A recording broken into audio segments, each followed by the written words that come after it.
नमस्कार मंडळी, मी अजिता. मंडळी, रत्नागिरी शहर आणि आजूबाजूच्या परिसरामध्ये कायम भटक्या गाईगुरांचा त्रास होत असतो. मोकाट गाई वासरांमुळे अनेक समस्या निर्माण होतात. सोमेश्वर शांतीपीठ या माध्यमातून 5 एकर जागेमध्ये मोकाट सोडलेल्या गाई वासरांची सोय करण्यात आली आहे. याबरोबरच वनौषधी, निसर्गोपचार केंद्र, योग साधना, वृद्धाश्रम, कौशल्य विकास केंद्र असे अनेक प्रोजेक्ट तिथे राबवले जाणार आहेत. आज आपण त्याची माहिती करून घेणार आहोत. सोमेश्वर शांतीपीठ अध्यक्ष राजेश यशवंत आयरे यांनी दिलेल्या माहितीनुसार या ब्लॉगमधून मी तुम्हाला येथे असणाऱ्या सर्व प्रोजेक्टची माहिती देणार आहे. रत्नागिरीपासून साधारण 6 किलोमीटर अंतरावर हे शांतीपीठ आहे. रत्नागिरीपासून जातानाच आपल्याला सुरुवातच अगदी निसर्गरम्य रस्त्याने लागते. आजूबाजूला असणारी हिरवळ, या ऋतूमध्ये असणारा आंब्याच्या मोहराचा एक विशिष्ट सुगंध आणि थंड वातावरण इथून जातानाच आपल्याला खूप आल्हाददायक वाटत असतं. आणि मी कोणतीही पूर्वसूचना देऊन इथे आले नव्हते, पण तरीही ही सर्व गाई, गुरं, त्यांची बाळं, बैल हे सर्व इतके स्वच्छ आणि टापटीप सर्व होतं. त्यांच्या प्रत्येकाच्या समोर खाण्यासाठी चारा होता. अतिशय गोंडस अशी ही वासरं पाहायला खरंच खूप छान वाटत होतं. व्यवस्थापन पाहणारे केतन कांबळे यांनी गोशाळा तसेच इतर प्रोजेक्ट्सबाबत आम्हाला सविस्तर माहिती दिली. आपण कोंबडी पाळले ना, थोड्याफार गोचड्या होतात त्यांच्यावरती. अच्छा, जर बसली निवांत गुरं तिथे बसून जातात सगळे आराम. काय आयडिया आहे. म्हणजे गुरांच्या अंगावरच्या गोचड्या हे लोक खातात. ग्रेट. म्हणून दादा नमस्कार. नमस्कार मॅडम. नमस्कार दादा, काय माहिती सांगाल? माझं नाव केतन विजय कांबळे. हां, मी आता या गोशाळेमध्ये विश्वमंगल गोशाळा सोमेश्वरमधली. अच्छा. आणि तिकडे मी आता गोशाळेमध्ये कामाला आलो. कामाला म्हणजे एक मला आवड आहे या गोशाळेची. अच्छा. मी पहिला मार्केटिंगला होतो. मार्केटिंगचं मी काम सोडलं आणि 1 जानेवारीपासून इथं कामाला लागलो. अच्छा, खूप छान. ह्याच्यामध्ये टोटल 22 गायी आहेत. अच्छा. मोठ्या. आणि त्यांच्यामध्ये पाडी 23 आहेत पाड्या. अच्छा. 11 बैल आहेत. त्यांना पकडून सगळ्या मोठ्या. बरोबर. आणि 6 आपल्याकडे वासर आहेत छोटे. बरोबर. त्यांची खाण्याची टायमिंग काय आहेत? सकाळी मी 8:30 वाजता येतो. अच्छा. 8:30 वाजता आल्यानंतर यांना आपले काका आहेत ते सकाळी लवकर सोडतात. बरोबर. पाणी वगैरे पितात. मग 8:30 नंतर आपण चरायला नेतो. अच्छा. 11:30 वाजेपर्यंत चरतात चांगलं व्यवस्थित. त्याच्यानंतर नंतर पाणी वगैरे असतं. दुपारपर्यंत आपण काय खायला देत नाही. चरून आणले ते रवण करत राहतात. बरोबर. 3 नंतर आपण त्यांना खुराक ठेवलंय सगळं खाद्य. अच्छा. अच्छा. 3 ते 4 पर्यंत ते खातात. बरोबर. 5-5:30 ला आपण बांधायला घेतो. अच्छा. ते बांधून झाल्यानंतर सगळ्यांना आपण व्यवस्थित त्यांना पेंडा खायला घालतो. मंडळी, गोशाळेमधील या सर्व गुरांना बघून ते लोक इथे फार आनंदाने राहतात आहेत हे आपल्याला अगदी सहज समजतं. खूपच मोठं समाजकार्य आहे हे आपल्याला इथे आल्यावर निश्चितच जाणवतं. आपल्या निवाऱ्याची सोय झाली आहे, आपली कुणीतरी काळजी घेतं आहे, ही भावनाच या सर्वांना इतकं सुंदर बनवली आहे. मंडळी, प्रेम आणि काळजी कुणाला नको असते. मंडळी, अध्यक्षांनी दिलेल्या माहितीनुसार गोशाळेमार्फत दरवर्षी वसुबारस दिनाचं आयोजन केलं जातं. दरवर्षी रत्नागिरी शहर परिसरातील शेकडो लोक या कार्यक्रमामध्ये सहभागी होतात, गोपूजन करतात. या सर्व प्राण्यांचं वेळोवेळी मेडिकल चेकअपसुद्धा केलं जातं. जिंदाल प्रकल्पामार्फत महिन्यातून एकदा पशुवैद्यकीय शिबिराचं आयोजन केलं जातं.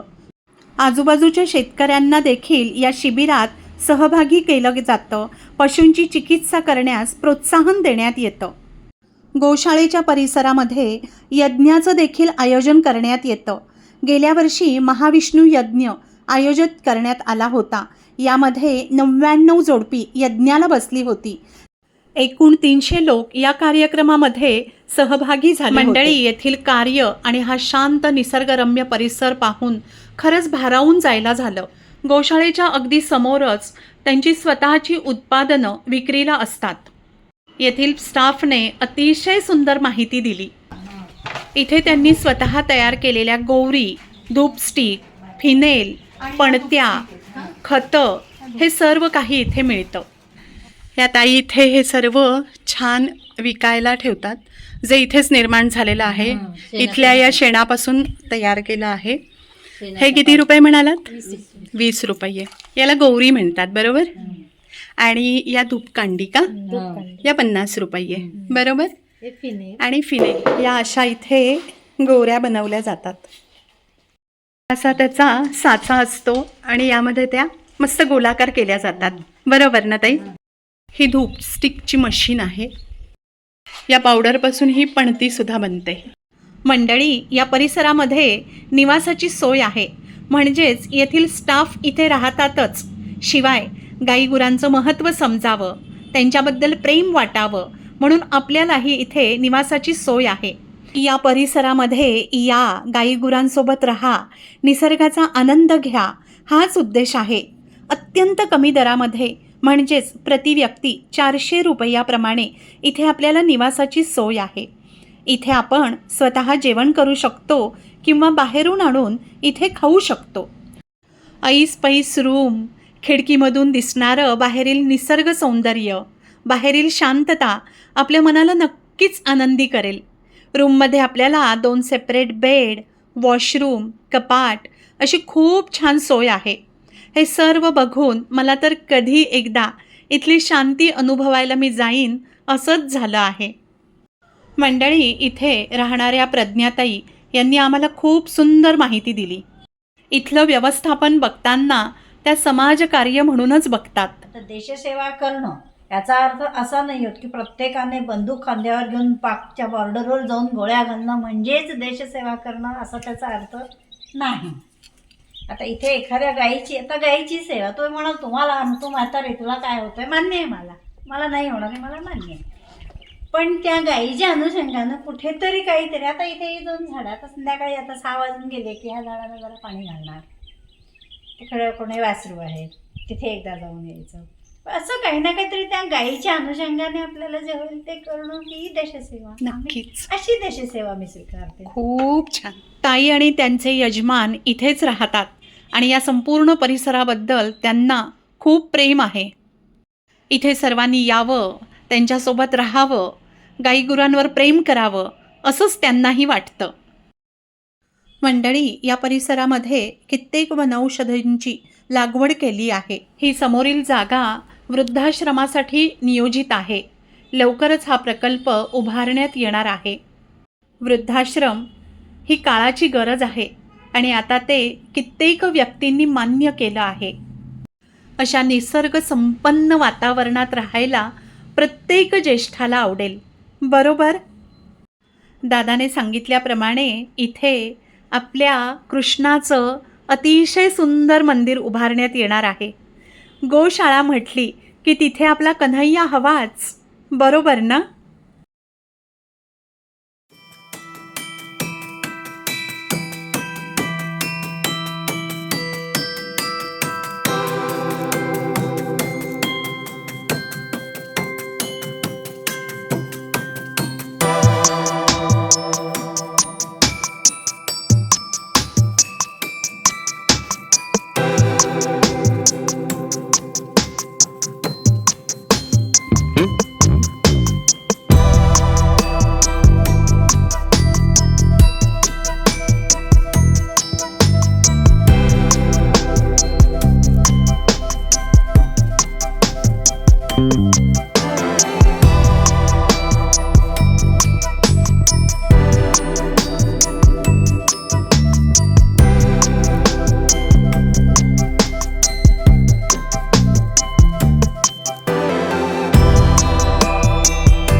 मंडळी, सोमेश्वर शांतीपीठामार्फत हे खूप मोठं समाजकार्य करण्यात येत आहे.